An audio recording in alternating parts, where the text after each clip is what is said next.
The truth occurs. Hi everyone, Sonia here. Well, I'm here today to talk about the measles epidemic again.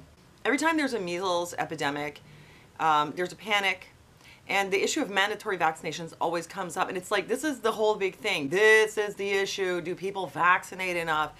Should we have mandatory vaccines? Like, that's what people are so focused on, but I really don't think that that's the issue.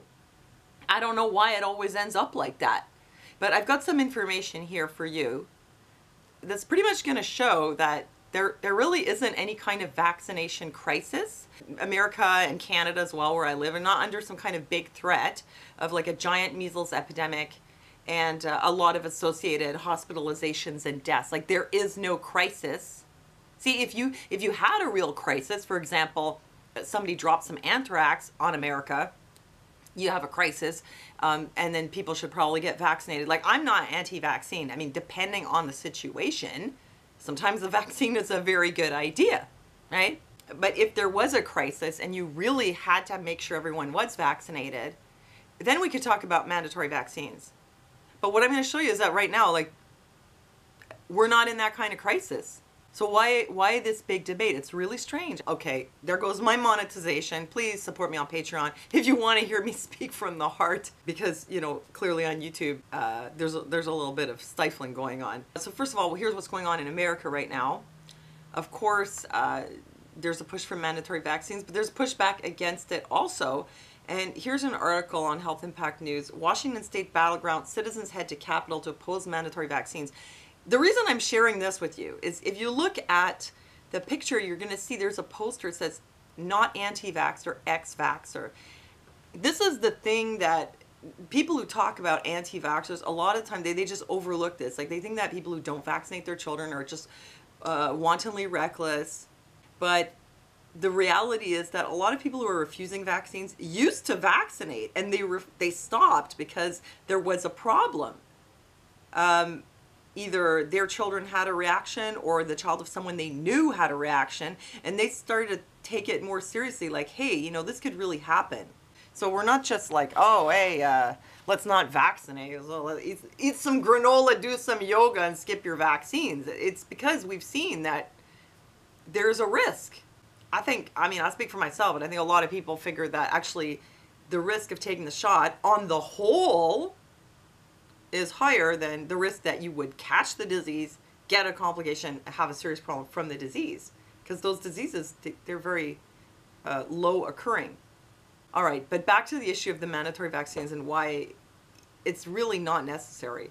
But I want to tell you what some of the states are doing. Maine's vaccine exemption removal bill has been released. And it's the most draconian bill filed in the USA yet, which really sucks for people living in Maine.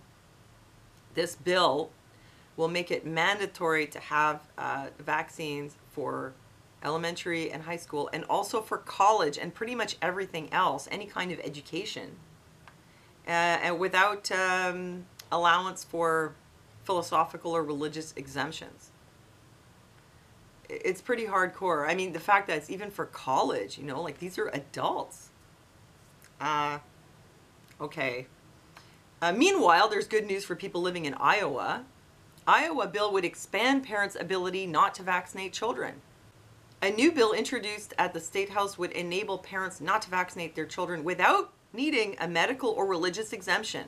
So they're allowing for personal, you know, philosophical beliefs. So, you know, that's kind of cool. That's one thing I think is really cool about America. It's not like it's just everybody has to follow the same rule across the whole country like it is in European countries. You could have very different laws in different states, so at least there's that. In Canada, we really don't have a measles problem, as I'm going to tell you.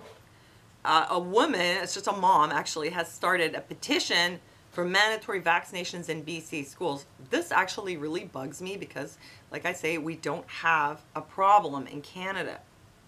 And this is just some mom who decided to have an online petition to make it look like everybody wants mandatory vaccines. I mean, why are you bringing this to Canada? Because we don't have mandatory vaccination in Canada. Only for some school districts, there was always the possibility to have an exemption. Now she wants to make it that, you know, it's mandatory except for medical exemptions. I mean, I don't like this. And I saw the petition, whatever amount of 1,800 signatures she had at this last count. But on this website here is a poll. Should BC make vaccines mandatory for school children with exceptions? From the Vancouver Sun, there's a poll. I'm going to vote. I'm going to vote no.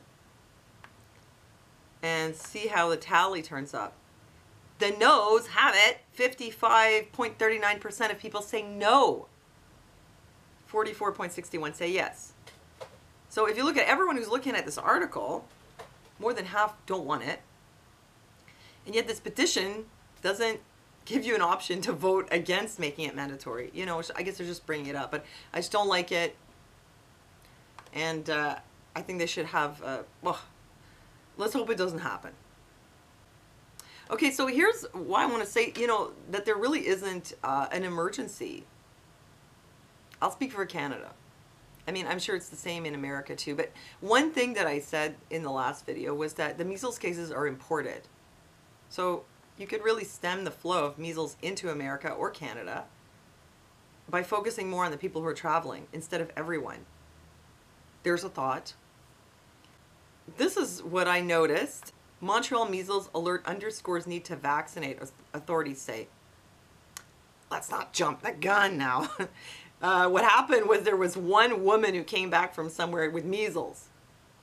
Nobody caught it from her. But they're like, vaccinate, vaccinate. It's just a woman caught measles traveling. Okay, there's no emergency. That's it. That's all that happened. But here's what's interesting. In 2016 to 2017, 82% of Quebec primary school children were vaccinated against measles, compared with 88% of students in high school.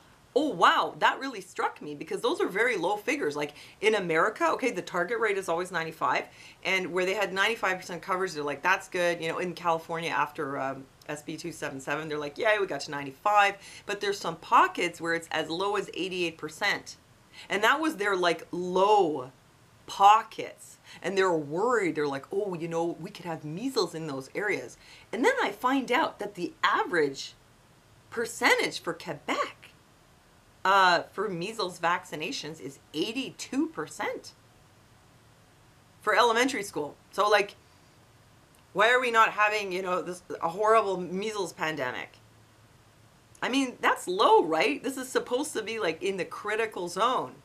And yet we don't really have a problem. I mean, we've had some cases, some years, some not. There was one year, I think 2011, there were 700 cases in Quebec. No deaths. 82 and 88%. I mean, you know, we should be up the creek with those figures, and yet, and it's been like that for a long time. And yet no emergency. And here's another thing. I also looked at the statistics for all of Canada, and I found that there's about a few dozen cases in Canada per year. And about 5% end up hospitalized with something like pneumonia or whatever. And no deaths. And we have, you know, there's no emergency, there's no crisis. And yet people are talking about making vaccines mandatory. What is the panic? As we say in Quebec, pas de panique, tabarnak. Here was another article I found from the Globe and Mail. This is not an anti-vaccine article. Actually, he has a few not nice things to say about people who refuse vaccines. You know, calls them basically like freeloaders, like you're freeloading on the herd immunity. But this is Neil Rowe, an infectious diseases specialist and medical microbiologist based in Oakville, Ontario, and plus a bunch of other credentials. All right. So what he has to say is that there's no need to panic about measles. See, it's not just me, crazy anti-vaccine mom, saying that. I mean, there are people who are professionals, experts even, who are saying, you know, there's no panic. What he says, first of all, there's not that many cases of measles in Canada. But moreover, anti-vaccine sentiments are real, but their numbers are small and not growing. In Ontario, for example, all exemptions under the school immunization law have hovered around 2% since legislation was introduced 35 years ago. 2%!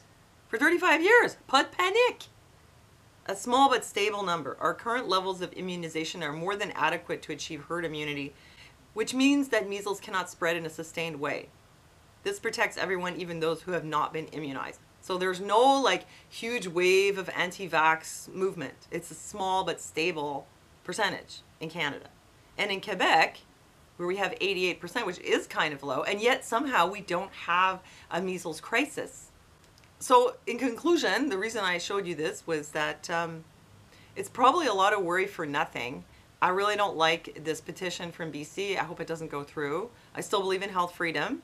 I think there's other things that could be done. The way the rule would be now, all children who are not vaccinated cannot attend school. How about you just make it that if an unvaccinated child travels to a place where they're having measles, they're not allowed to attend school for 3 weeks? I mean, doesn't that seem a lot more fair, a lot less draconian, a lot, less panicky and hysterical than all this? This is for absolutely nothing. There's other ways to deal with the problem, which is really not that much of a problem anyway.